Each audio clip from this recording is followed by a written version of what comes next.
Hello friends, मैं हूं गौरव और इंडिया ने पाकिस्तान पर वाटर वॉर डिक्लेयर कर दिया है। 62 सालों तक शांत रहने के बाद फाइनली इंडिया ने पाकिस्तान को एक रेगिस्तान बनाने की धमकी दे दी है। अब वो बूंद बूंद पानी रोक करके। मैं पंजाब, जम्मू कश्मीर के, हिंदुस्तान के किसानों के लिए वो पानी लाने के लिए कृत संकल्प हूं। अब अगर ऐसा हुआ ना तो पाकिस्तान की 75% आबादी तक पानी पहुंचना बंद हो जाएगा। इनफैक्ट इंडस के बिना तो पाकिस्तान एक रेगिस्तान ही बन जाएगा, क्योंकि पाकिस्तान का 90% फूड प्रोडक्शन और 25% जीडीपी इसी नदी पर डिपेंडेंट है।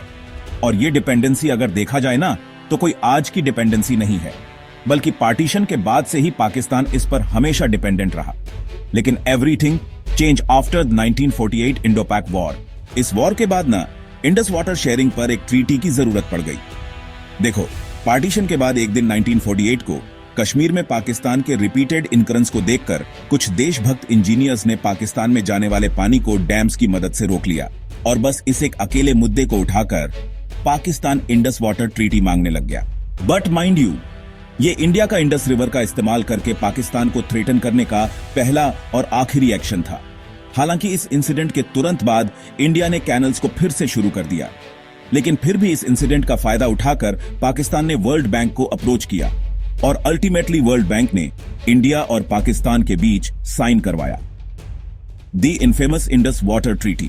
अब अगर देखा जाए ना तो इंडस वाटर ट्रीटी को दुनिया की सबसे सक्सेसफुल और सबसे ज्यादा जेनरस ट्रीटी का मानी जाती है। एक बार तो फॉर्मर यूएस प्रेसिडेंट आइजनहोवर ने इसको डिस्क्राइब करते हुए यह कहा था कि ट्रीटी इस डिप्रेसिंग दुनिया में एक चमकता हुआ सितारे जैसा है। और हो भी क्यों ना, क्योंकि इस ट्रीटी को साइन करके इंडिया ने दुनिया भर में एक एग्जाम्पल सेट कर दिया, पीस और यूनिटी का। जरा इन रिवर्स को देखो, इंडियाज और उसकी ट्रिब्यूटरीज इंडिया से फ्लो होकर पाकिस्तान में जाती है। यानी इंडिया टेक्निकली ठहरा अपर रिपेरियन नेशन, जबकि Pakistan is downstream riparian nation. अब क्योंकि अपर रिपेरियन नेशंस के पास रिवर फ्लोज का पूरा कंट्रोल होता है, इंडिया ने इसका बिल्कुल फायदा नहीं उठाया। उल्टा ये एडवांटेज होने के बावजूद भी इंडस की ये 3 ट्रिब्यूटरीज इंडस, झेलम और चीनाब पाकिस्तान के हिस्से में गई और बस ये 3 ट्रिब्यूटरीज दी रावी, ब्याज और सुटलेज इंडिया को मिली।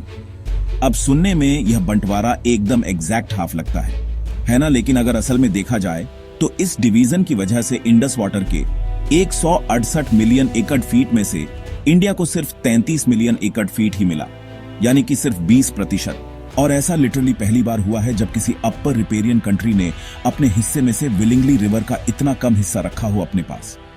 इंडिया को सिर्फ 20% इंडस वाटर पर समझौता करना पड़ा। पर आखिर ऐसा क्यों? ऐसी भी क्या मजबूरी थी? वेल, इसे जानने के लिए ना हमें थोड़ा सा रिवाइंड करना होगा इस ट्रीटी के फॉर्मुलेशन के टाइम पर, नेगोशिएशंस पर। तो जैसे कि आपने पहले जाना था, पाकिस्तान को 2 देशों के बीच इस बटरल मुद्दे में थर्ड पार्टी को इन्वॉल्व करना जरूरी था। पाकिस्तान के प्राइम मिनिस्टर जिन्ना ने तो यह तक कह दिया था कि पाकिस्तान पूरी तरीके से डेजर्ट बन जाएगा, वो चलेगा, लेकिन वो हिंदूज द्वारा दिए गए पानी के भरोसे नहीं रहेंगे। और वहीं पर दूसरी तरफ इंडियन प्राइम मिनिस्टर का कहना यह था कि इंडस वाटर बेसिन में दोनों देशों के शेयर के लिए भरपूर पानी है। अब नेहरू जी को वो टाइम पर शायद यही लगा कि ये ट्रीटी पाकिस्तान की तरफ दोस्ती का एक हाथ हो सकती है, और इसी गुडविल और फ्रेंडशिप के लिए भारत सरकार ने पाकिस्तान को बड़े बड़े कंसेशन दे दिए। अब वेल, वो टाइम पर हमारे प्रधानमंत्री का विजन हो सकता है, बेशक सही हो, लेकिन अगर आप थोड़ा सा लॉजिकली देखोगे तो ट्रीटी नेगोशिएट करते समय दोनों देशों के पहले प्रपोजल्स देखकर ही उनके इंटेंशंस का एकदम साफ अंदाजा लग जाता है। क्योंकि जहां पर इंडिया ने सामने से पाकिस्तान को 76% हिस्सा देने की बात की थी, वहीं पर पाकिस्तान इंडिया को बस 13% हिस्सा देना चाह रहा था। और बस इसीलिए कुछ जियोपॉलिटिक्स एक्सपर्ट का यह मानना है कि इंडियन डिमांड से वर्ल्ड बैंक को झट से यह समझ में आ गया कि इंडिया एक सॉफ्ट टारगेट है, उसका एक सॉफ्ट साइड है, और इस सॉफ्ट साइड को एक्सप्लॉइट किया जा सकता है। और बस फिर वर्ल्ड बैंक ने खुद को पाकिस्तान का एक सेल्फ प्रोक्लेम्ड लॉयर बनाकर यह प्रपोज किया कि इंडस रिवर का 80% पानी पाकिस्तान को दिया जाए और 20% सिर्फ इंडिया को मिले। And to no one surprise, Indian side ने भी इस हाईली पार्शियल प्लान को थम्स अप कर दिया, और इसीलिए इतिहास में इस इंसिडेंट को नेहरू 6th ब्लंडर भी कहा जाता है। अब डेफिनेटली इस डिसीजन के लिए नेहरू जी को काफी क्रिटिसिज्म भी फेस करना पड़ा, सो मच सो कि लोकसभा में नेहरू जी को अपने डिफेंस में यह कहना पड़ा कि हमने सिर्फ एक सेटलमेंट ही नहीं बल्कि दोनों देशों के बीच पीस खरीदा है। लेकिन इस स्टेटमेंट का कोई फायदा नहीं हुआ, क्योंकि खुद कांग्रेस के एमपीज ने भी इसका जमकर विरोध किया। कई एमपीज ने ब्लंटली यह कह दिया कि नेहरू जी की वजह से वो बहुत ही लेट डाउन फील कर रहे हैं। और एमपी अशोक गुहा ने तो यह ब्लंटली कहा कि पाकिस्तान को खुश करने के लिए इंडिया ने अपने ही इंटरेस्ट की कुर्बानी दे दी है। वाह भाई वाह। और अंत में अगर देखा जाए तो हुआ भी यह नेहरू जी का यह गुडविल जेस्चर बिल्कुल सांप को दूध पिलाने के बराबर साबित हुआ, क्योंकि आज ट्रीटी के साइन होने के 62 ईयर्स बाद भी पाकिस्तान ने इंडिया पर 3 वॉर्स और अनगिनत आतंकी हमले करवाए हैं।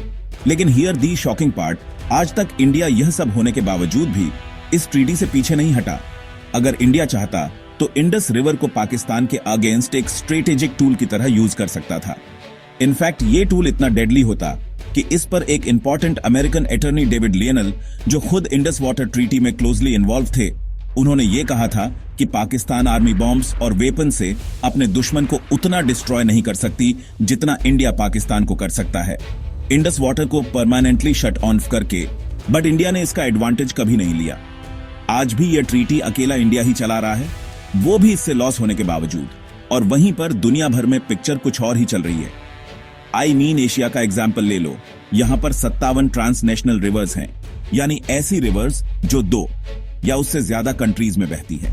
लेकिन इन रिवर्स के शेयरिंग पर आज तक कोई ट्रीटी या कोई वाटर शेयरिंग एग्रीमेंट कभी बना नहीं। चाइना का ही केस ले लो। यह एक ऐसा कंट्री है जहां सबसे ज्यादा ट्रांसनेशनल रिवर्स ओरिजिनेट करती हैं। स्पेसिफिकली अगर देखें तो चाइना से 18 से ज्यादा रिवर्स डाउनस्ट्रीम कंट्रीज में जाती है। लेकिन चाइना ने इनमें से एक भी कंट्री के साथ कोई भी वाटर शेयरिंग ट्रीटी नहीं साइन किया है। वो बस अनहिंज तरीकों से इन सभी रिवर्स के फ्लो को कंट्रोल करता है। लेकिन इंडिया की बात करें तो नॉट ओनली पाकिस्तान बट हमने बांग्लादेश के साथ भी वाटर शेयरिंग ट्रीटी साइन कर रखी है, और हम एशिया में ऐसा करने वाले इकलौते देश हैं। और जब IWT साइन हुआ था, यानी कोल्ड वॉर के टाइम, तब यूएस पाकिस्तान के बायलैटरल रिलेशंस काफी स्ट्रांग थे, और इसीलिए ये ट्रीटी ऑब्वियसली पाकिस्तान के ही फेवर में थी। एंड रिसेंटली भी ये बायस क्लियरली दिखा जब वर्ल्ड बैंक ने वर्ल्ड हंगर इंडेक्स को रिलीज किया और इसमें इंडिया को पाकिस्तान से नीचे प्लेस किया गया। मतलब कैन यू इमेजिन, इंडिया को पाकिस्तान से भी ज्यादा हंगर प्रोन बता दिया। और इस रीसेंट इशू पर इंडिया ने वर्ल्ड बैंक को ओपनली यह कह दिया कि उसे इस मैटर में इंटरफेयर करने की कोई जरूरत नहीं है। अब यह जवाब तो वर्ल्ड बैंक को था, क्योंकि आज तक इंडिया को जो 20% इंडस वाटर अपने हिस्से में मिलता था, उसमें भी हम सिर्फ 93% ही यूज कर रहे थे, और बाकी का 7% पानी हमारे हिस्से में से भी हम पाकिस्तान में बह जाने दे रहे थे। साथ ही में हम इंडस वाटर से सिर्फ 8 लाख एकड़ के एरिया को ही इरिगेट कर रहे थे, जबकि हमें ट्रीटी के अंडर 13.2 लाख की परमिशन दी गई थी। तो बस इंडिया ने उसके बाद से इस तरह की जेनरसिटी दिखाना बंद कर दिया। इनफैक्ट गवर्नमेंट ने तो खुद इंडस बेसिन पर 4 नए फास्ट ट्रैक इरिगेशन प्रोजेक्ट्स भी लॉन्च कर दिए, और इस प्रोजेक्ट से कश्मीर में एक्स्ट्रा 2 लाख एकड़ के खेतों में इरिगेशन बढ़ जाएगा। और रही बात फ्रेंड्स पाकिस्तान की, तो जिन डैम्स पर उसने ऑब्जेक्शन रेज किया है उसमें से किशनगंगा ऑलरेडी फुल्ली फंक्शनल है। इससे कश्मीरी नहीं बल्कि बहुत सारे नॉर्थ इंडियन स्टेट्स बेनिफिट कर रहे हैं। इससे जनरेट हुई 12% एनर्जी तो ऑलरेडी एनर्जी डेफिशिएंट कश्मीर में जाती है। तो यू कैन इमेजिन ये डैम्स जिससे पाकिस्तान को इतनी प्रॉब्लम्स है, वो इंडिया के लिए कितनी बेनिफिशियल है। अगर यह वीडियो का क्लिप आपको पसंद आया तो पूरी वीडियो चेक करना मत भूलना।